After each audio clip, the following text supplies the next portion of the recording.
आज सहारनपुर के लिए एक बड़ा शुभ दिन है कि नवरात्र के दिनों में शासन की स्वीकृति के पश्चात माननीय मुख्यमंत्री जी से हम लोग ने निवेदन किया था और राजस्व विभाग की स्वीकृति प्राप्त होने के पश्चात हम लोग ने आज यहाँ पे नींव रखी है नए आयुक्त आवास की। और ये जो है स्थल जैसे आप देख रहे हैं बाईपास पे स्थित है और इसी के जस्ट सामने करीब 3.5 एकड़ का परिसर और है जिसको कि हम भविष्य में जो मंडलीय जो अधिकारी हैं और इसमें कई सारे हमने मल्टी स्टोरी कुछ स्ट्रक्चर्स भी बनाने का निर्णय लिया है, उसकी भी पत्रावली शासन में चल रही है। मुझे विश्वास है कि एक इंडिपेंडेंट एक आवास बनने के पश्चात इस क्षेत्र का विकास भी होगा और शहर का जो विकास जो है इस बाईपास तक और आगे शामली दिल्ली रोड तक बढ़ेगा।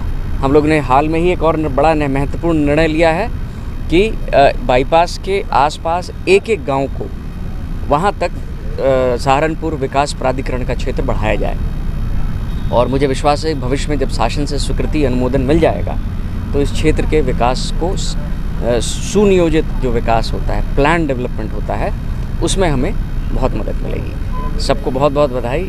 23 वर्ष के पश्चात एक हम लोग ने नींव रखी है आज आवास की। जल्द ही हम लोग शासन से स्वीकृति प्राप्त करके मंडलायुक्त का जो नवीन और मॉडर्न और स्मार्ट कार्यालय है उसकी भी हम लोग अनुमति प्राप्त करने में लगे हैं। जल्दी उसकी नींव रखेंगे।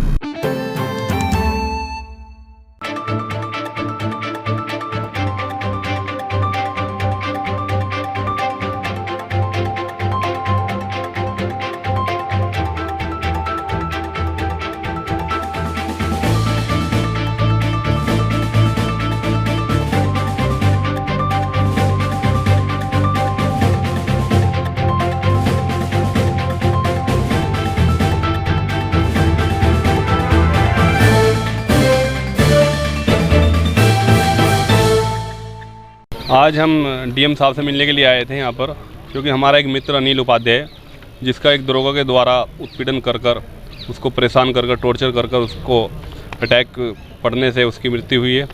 उसकी गिरफ्तारी नहीं हो पाई अब तक जो जानकारी मिली है और ना ही वो बुलंदशहर में सस्पेंड हुआ है। हम ये प्रशासन से डीएम साहब से ये अपील करना चाहते हैं कि उस परिवार को 25 लाख रुपये का मुआवजा और वो तुरंत गिरफ़्तार हो और जब तक वो गिरफ़्तार नहीं होगा, यदि 2 या 3 दिन के अंदर हमें इंसाफ नहीं मिलता तो हम लोग यहाँ पर धरने पर बैठेंगे। पूरा समाज, सब समाज के हमारे एक लोकप्रिय नेता के रूप में हमारे अनिल उपाध्याय जी जाने जाते हैं, जिनकी एक अपनी अलग पहचान थी, जो समाज सेवी के रूप में कार्य करते थे। हमें उनका बहुत ही दुख है, इसलिए आज पूरा समाज यहाँ पर इकट्ठा है, सब समाज के लोग यहाँ उपस्थित हैं। बस यही मांग करते हैं कि उसकी गिरफ्तारी हो दरोगा की, नीरज कुमार की, और इस परिवार को 25 लाख रुपये का मुआवजा मिले।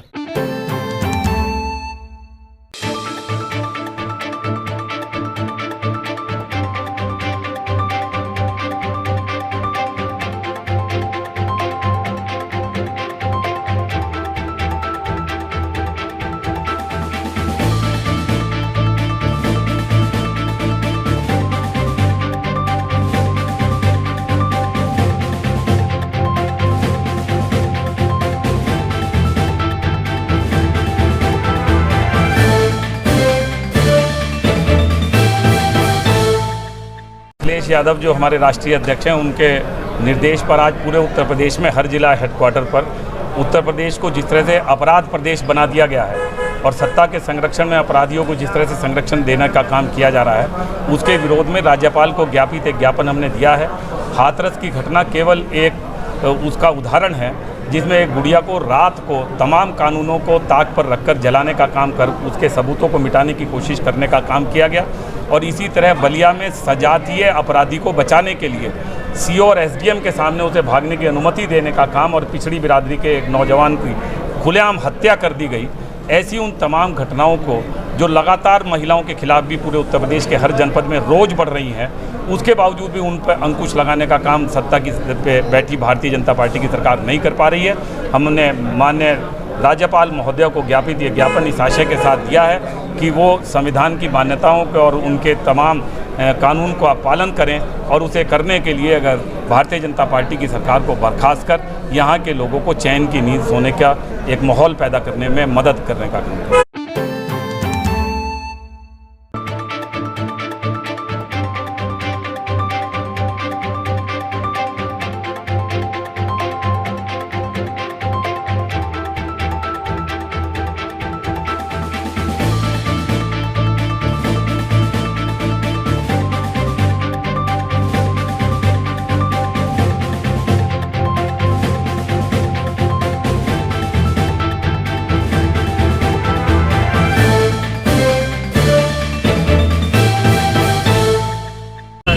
राष्ट्रीय चेतना सेवा समिति का जिला अध्यक्ष सहारनपुर। आज राष्ट्रीय चेतना सेवा समिति और ITC मिशन फोर्स NGO द्वारा महाराज अग्रसेन जी की 5144वीं जयंती के उपलक्ष्य में आज स्वच्छ भारत मिशन के अंतर्गत 50 बॉक्स लगवाने का लक्ष्य लिया गया है।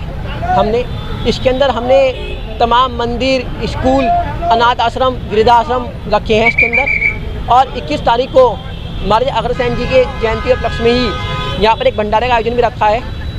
उसमें भी ये बहुत अच्छा इंतजाम है। और आज के हमारे मुख्य अतिथि महानगर स्वास्थ्य अधिकारी अशोक त्रिपाठी जी और नगर निगम के चीफ अमित तोमर जी और हमारे नगर आयुक्त श्री ज्ञानेंद्र सिंह जी IAS रहे हैं। और इसमें हमारी ITC की पूरी टीम और राष्ट्रीय चेतना सेवा की पूरी टीम रही है। धन्यवाद। फूड बैंक के द्वारा एक अनूठी पहल की गई है कि समाज के जो भूखे लोग हैं, लाचार लोग हैं, उनको एक भोजन की व्यवस्था की गई है।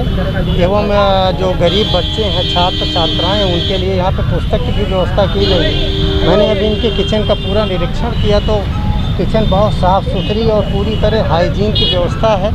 और सबसे बड़ी बात जो ये कि इन्होंने जो कि ये रसोई घर के जो अन्न का बचे हुए अन्न का जो निस्तारण की व्यवस्था की है वो बिल्कुल शास्त्र सम्मत है, क्योंकि हमारे प्राचीन ग्रंथों में ये उल्लेख है कि हम भोजन को अन्न देवता के उस पर कहते हैं और अन्न देवता का किसी भी तरह से अपमान नहीं होना चाहिए। और सबसे बड़ी बात मैं यही कहूँगा कि भगवान वेदव्यास ने अपने पुराण में यही लिखा है कि अष्टादश पुराणेषु व्यासस्य वचनद्वयम् परोपकाराय पुण्याय पापाय परिपीडनम्।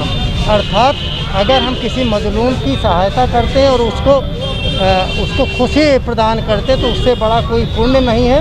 और जाने अनजाने में अगर हम कोई किसी को तकलीफ़ देते तो उससे बड़ा पाप नहीं है। मैं पुनः अपने शब्दों को विराम देने के पहले इस संस्था को साधुवाद देना चाहूँगा कि जिन्होंने एक अनूठी पहल